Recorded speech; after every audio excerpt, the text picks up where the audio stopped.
Today we are going to start with the new topic, that is language of chemistry. Now, what is the main motive behind to study this topic?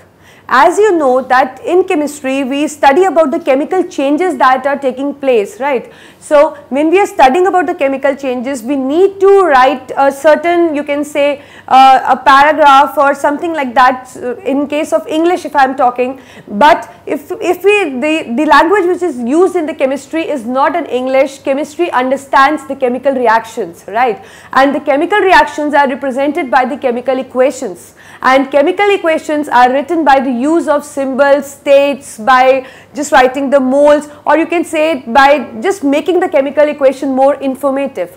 So the question arises that how we make the chemical equation more informative, right? So the first tool which we use in the language of chemistry is the symbol.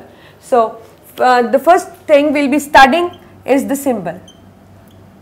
Now what is it actually? It is actually a shortcut to an element. So what is it? It is actually a shortcut to an element.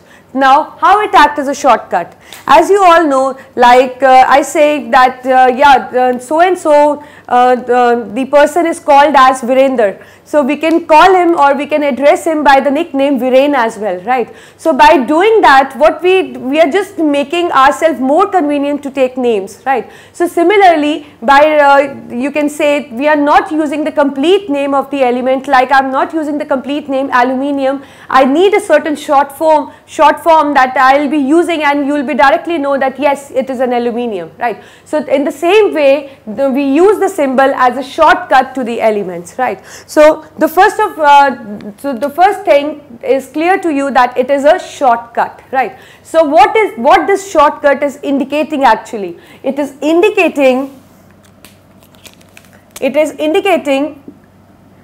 an element, or we can say one atom of an element.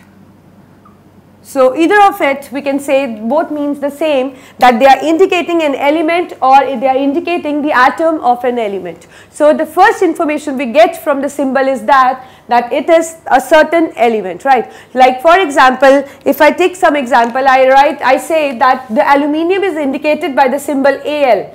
So what information do you get from it? You get by looking at the symbol that yes, it is an aluminium element, or you can say it is the one aluminium atom of an element. So this is the first prior information which we get just looking at this symbol, right? And the second information which we get from by looking at the symbol is that it tells us that how many times an atom is heavier than atomic mass unit. We use AMU to write atomic mass unit. It is the abbreviation for the atomic mass unit. Now the question comes, first you should know that what is the atomic mass unit? Atomic mass unit is equal to the 1/12 of the carbon atom. So what is it exactly? Just listen to me carefully. See, atoms are too small, right? We cannot find its absolute size, right? Because their size goes on changing when they change their, you can say, when they shift from one bonded state to the another bonded state. The second, atoms are too small, it is very difficult to isolate them and just understand, or you can say to calculate the actual atomic mass. So it is difficult. So there are a few more reasons that why we cannot find the atomic mass, the accurate atomic mass. So but we can relate the mass of an atom with a certain element, a certain atom, right? So that the standard element which was chosen to just relate the atomic mass was first it was hydrogen, right? But the hydrogen was somehow rejected. The reason being because we know that hydrogen occur in nature in form of 3 isotopes: protium, deuterium and tritium, right? So the atomic mass of these isotopes are taken as average atomic mass, which comes out to be 1.008 mu. So in order to avoid the fractions in the calculation, we have just discarded the hydrogen as reference element, right, to calculate the atomic mass. So instead of it, what is taken? It is replaced by an element carbon 12. Whose mass is taken as 12, because we know that carbon also exists in 2 forms. C12 and C14, but somehow C14 is not taken because it is radioactive in nature. So instead of that we take C12, right. So C12 is taken as the reference element to calculate the atomic mass of any element. So just get back to the topic what we were discussing. So what is symbol actually? It is a shortcut to an element. So that means it indicates an element or it indicates the atom of an element. Either of one you can say, right? Both means the same. The second information what we get by looking at the symbol is that's yes, this atom is such and such heavier than than atomic mass unit, or you can say yes, this atom is this much heavier than 1/12 of carbon atom, because 1/12 of carbon atom means the atomic mass unit, right. Like if I write if I've taken an example of aluminium. So first information I told you that by looking at the symbol we get that symbol is an such and such element. So if I'm telling you that the symbol of aluminium is Al, so what do you conclude by looking at Al? So for the first information you are getting is that it is an aluminium element, right. And the second information, if it is a one atom and the mass of one atom of aluminium is calculated to be 27, right. So that means the second information which I get is that aluminium is 27 times heavier than atomic mass unit, or it is 27 times heavier than 1/12 of carbon atom. So just looking at the symbol you get two important informations, that is the identity of an element is revealed and second its atomic mass is revealed. Like so that the atomic mass which is revealed is not an absolute atomic mass, keep in mind, it is a relative atomic mass because we are just relating it to this other element, right. So this is how the symbol helps us in the, you can say, in the language of the chemistry. Now the second question must be arising in your mind that what symbol is to be used. Like for example, if I take an example of silicon, so I suppose I am keeping a symbol for silicon as SL and somebody else is keeping the symbol as SO. So what is the basic criteria to assign the symbols for the elements? Right. The second question is a very important question and it was a very big task because it is not easy to just assign different symbols for different elements, and those symbols should be worldwide accepted too.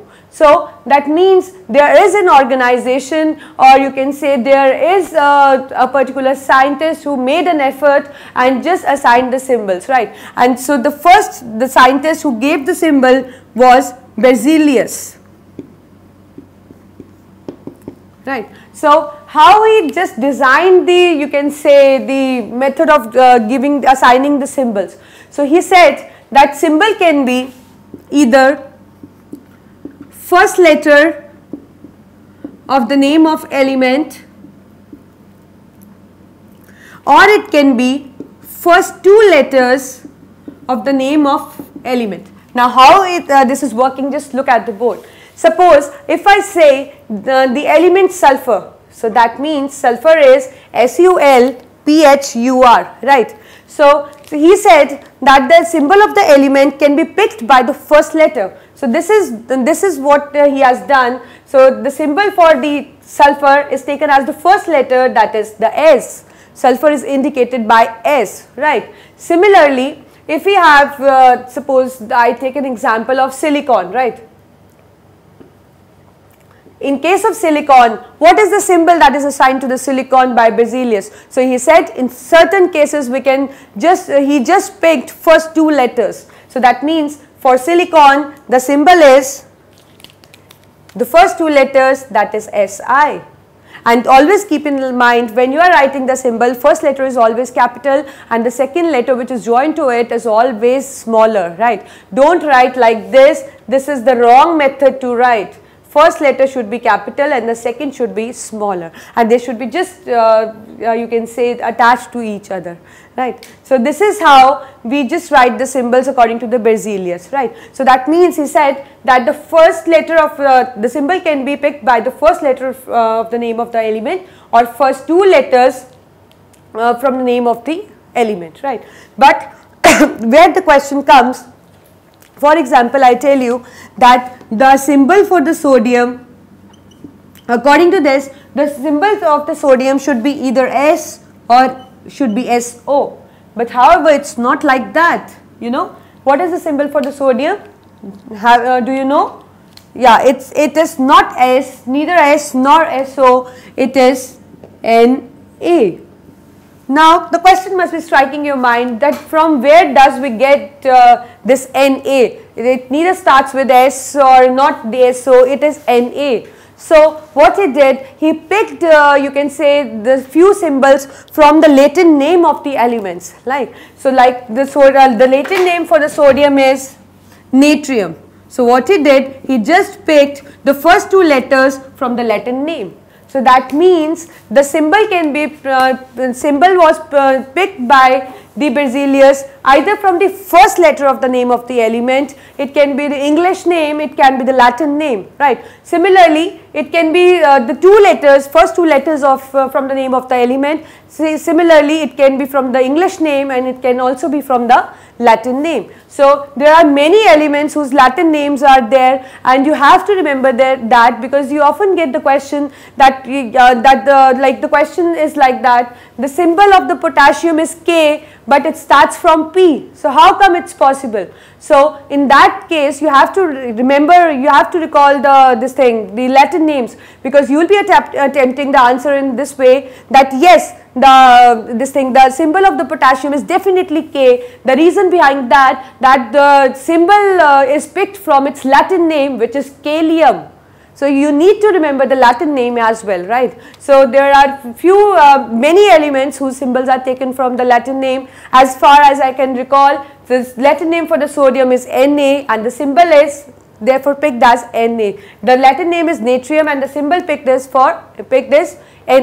Similarly, as I told you, the potassium is kalium and the symbol is picked by the first letter, that is K, right. And the Latin name for the copper is the cuprum, and similarly it is different, like for the iron it is ferrum. So, we have got the different, you can say, the Latin names, and you just need to remember that, right, because when you remember that, then only you are able to answer. Like if as I told you that you may get the question, like I stated an example in case of potassium, that the symbol of potassium is K and it starts from P. So, how come it is possible? So, if in that case you don't remember the Latin name, so that means you are absolutely going to get a 0 mark, right. So, you need to just remember the Latin name as well, because you cannot simply write that yes, it is taken from a Latin name. You need to specify what the Latin name is, right. So, this is how you are going to attempt the question which are based on the symbols, right. So, I think you got it, that what the symbol is actually, what information it is giving us, and who was the first volunteer who just assigned the symbols,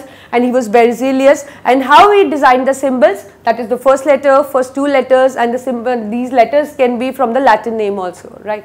So, this is how you are going to attempt the questions when it is based on the symbol. So, the second what we are starting with is the second topic, what we are starting is with the valency. As I told you in the atomic structure, you are familiar what the valency is, right, because in the atomic structure I told you what is the electronic configuration, how electrons, protons are arranged, which particle out of electron, proton, neutron is participating in a chemical reaction, you all know that. And what is the valence shell, what is the valence electron, and of course what is the valency. But still we will be considering the valency as well, because it is also a very important tool in language of chemistry, right. So, what is the valency? Valency is actually a combining capacity of an atom,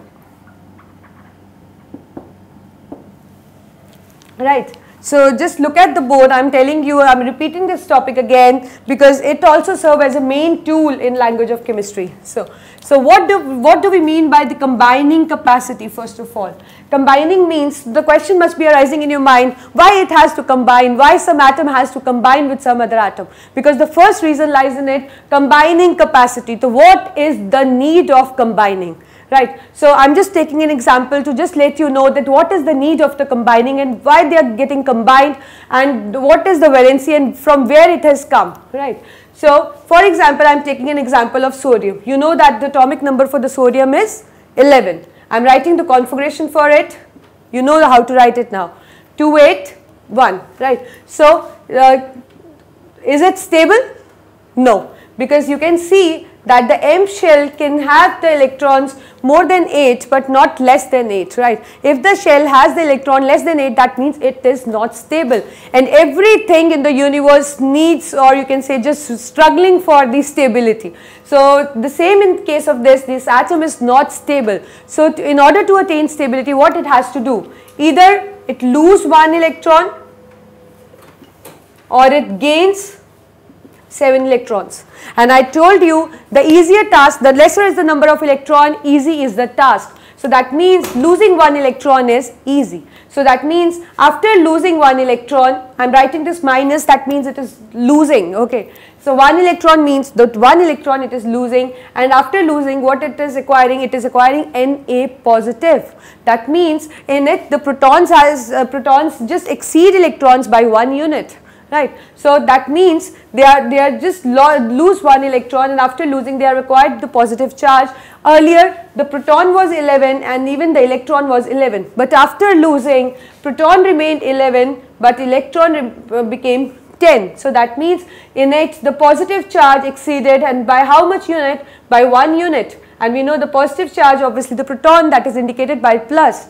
So that means the valency of the sodium is plus. Right. So the first question we will be doing it, we will be taking in the later one also, I will be explaining you with a good effort. So just first my question is that what is the combining capacity? I just gave this example to make you understand, not the valency.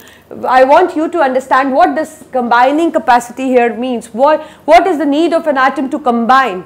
So where does that need arise from? The need arises to attain the stability. You can see, you can just look at the board that earlier it has got to it 1 electron, but after losing 1 electron it is just acquiring the stability. So why it has to combine? So the reason being it needs stability, it needs the noble gas configuration which can be acquired by losing electron or by gaining electrons. The atom is not concerned that whether it is losing or gaining, there is no particular choice for an atom. You can say what matter is that the lesser is the number of electron, lesser is the task, easy is the task. So that means if lesser number of electrons can be donated and after donating it acquired the stability, so that means it will be losing electrons, and the valency is obviously going to be in positive.